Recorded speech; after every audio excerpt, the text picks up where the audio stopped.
ಬಸವಣ್ಣವರ ವ್ಯಕ್ತಿತ್ವವನ್ನು ಅನಾವರಣ ಮಾಡಲಿಕ್ಕೆ ಅಲ್ಲ ದೊಡ್ಡ ಕಾವ್ಯಗಳನ್ನು ರಚನೆ ಮಾಡಬೇಕಾಗಿಲ್ಲ, ದೊಡ್ಡ ಗ್ರಂಥಗಳನ್ನು ರಚನೆ ಮಾಡಬೇಕಾಗಿಲ್ಲ. ಬಸವಣ್ಣನವರ ವ್ಯಕ್ತಿತ್ವವನ್ನು ಜಗತ್ತಿಗೆ ತಲುಪಿಸಲಿಕ್ಕೆ, ಪರಿಚಯ ಮಾಡಿಕೊಳ್ಳಲಿಕ್ಕೆ ಅಲ್ಲಮರ ಆ ಒಂದು ವಚನದಲ್ಲಿ ಕೊನೆಯ ಒಂದು ಸಾಲ ಸಾಕು.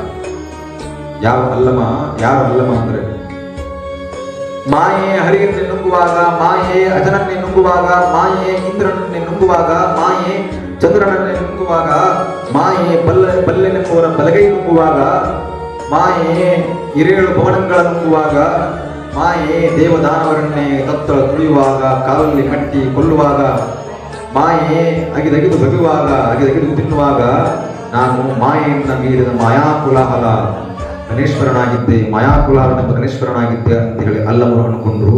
1,96,000 ಜನ ಜಂಗಮರಿಂದ 770 ಅಮರಗಣಗಳಿಂದ ಮಾಯೆಯನ್ನ ಮೀರಿದ ಮಹಾಂತ ಅನಿಸ್ಕೊಂಡಿರುವಂತ ಅಲ್ಲಮ ಪ್ರಭುದೇವರು ಭಕ್ತ ಮಹೇಶ ಪ್ರಸಾದಿ ಪ್ರಾಣಲಿಂಗಿ ಶರಣ ಐಕ್ಯ ಅನ್ನುವಂಥ ಅದನ್ನು ಮೀರಿದ ತದಲ್ಲಿ ನಿಂತು ಶೂನ್ಯ ಸಿಂಹಾಸನದ ಮೇಲೆ ಕುತ್ಕೊಂಡು ಆ ಅಲ್ಲಮ ಪ್ರಭುದೇವರು ಹೇಳ್ತಾರೆ ಏನಂತ, ಮಹೇಶ್ವರ ನನ್ನನ್ನು ಅಲ್ಲಮನನ್ನಾಗಿ ಏಕೆ ಹುಟ್ಟಿಸಿದೆ, ಬಸವಣ್ಣನನ್ನಾಗಿ ಏಕೆ ಹುಟ್ಟಿಸಲಿಲ್ಲ ಅಂತ ಹೇಳಿ ಇದೊಂದು ಮಾತು ಸಾಕು ಬಸವಣ್ಣನ ತಿಳಿಸ್ಕೊಳ್ಳಿ.